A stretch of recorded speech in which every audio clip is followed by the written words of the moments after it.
بسم اللہ الرحمن الرحیم۔ محترم ناظرین، السلام علیکم۔ ایک یہودی کو رسول خدا صلی اللہ علیہ وآلہ وسلم سے چند دینار قرض واپس لینا تھا۔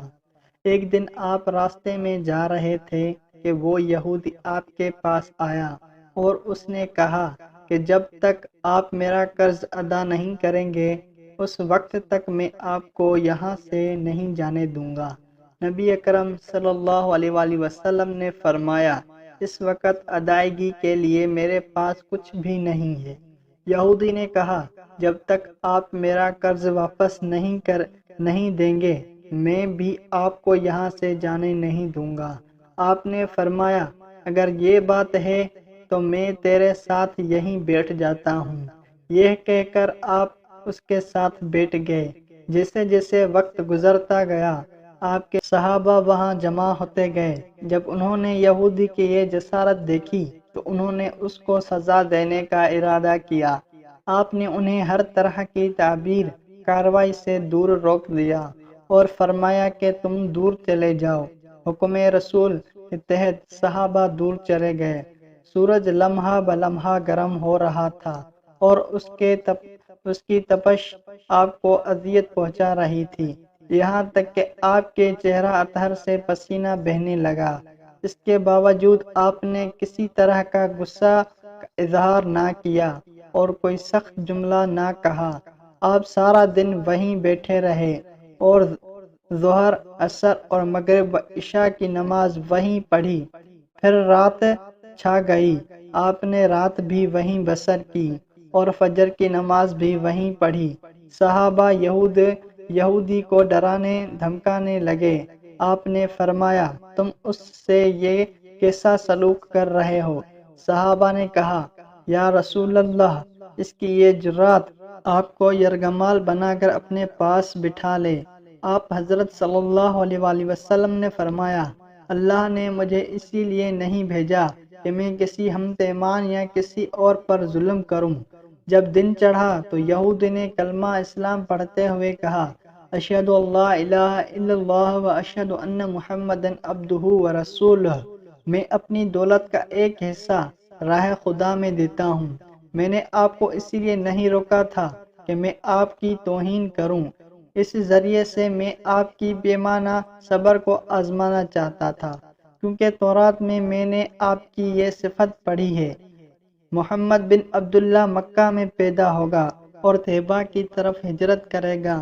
وہ تندخوار اور سخت مزاج اور بے بوتاب گوئی کرنے والا نہ ہوگا اور کوئی جھوٹی بات زبان سے نہیں کہے گا۔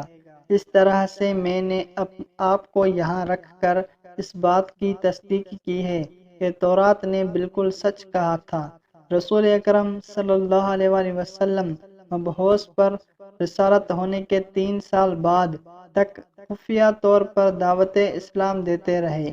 اس کے بعد اللہ تعالیٰ نے آپ کو حکم دیا کہ آپ کھل کر اللہ کا پیغام پہنچائیں اور لوگوں کو خدا کی طرف دعوت دیں۔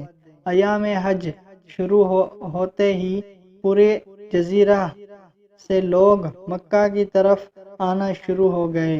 نبی اکرم صلی اللہ علیہ وآلہ وسلم کوہ صفا پر چڑھے اور آپ نے بلند آواز سے فرمایا، لوگوں، میں اللہ کا رسول ہوں، تم اللہ رب العالمین پر ایمان لے آؤ۔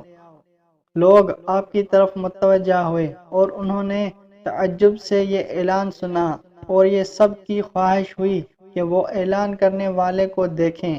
پھر آپ صفا سے اتر کر مروہ آئے اور وہاں پر بھی آپ نے 3 بار یہی اعلان کیا۔ جب ابو جہل نے آپ حضرت صلی اللہ علیہ وآلہ وسلم کا یہ اعلان سنا تو اسے سخت غصہ آیا۔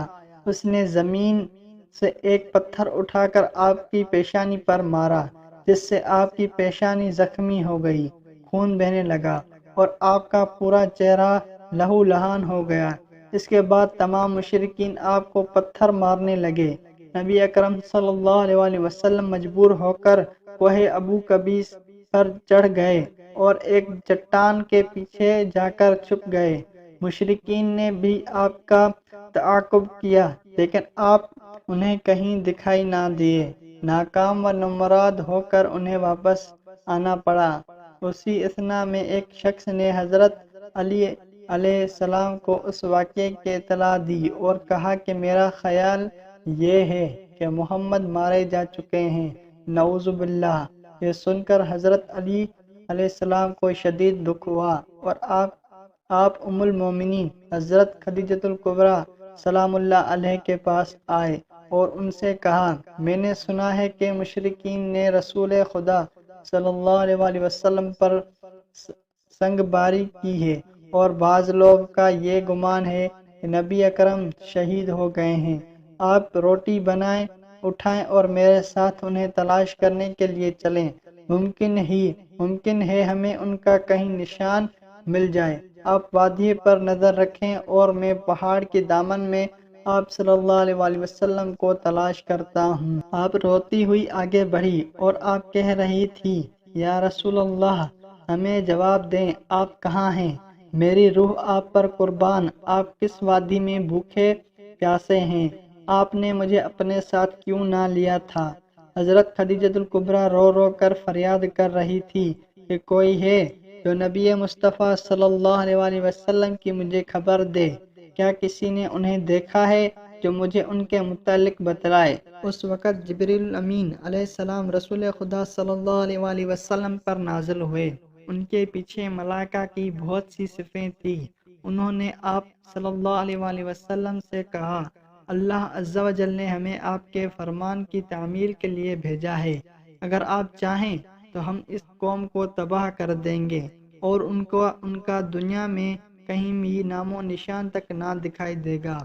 رحمت العالمین نے فرمایا، میں نبی رحمت بن کر بھیجا گیا ہوں، میں عذاب و انتقام کا حامی نہیں ہوں۔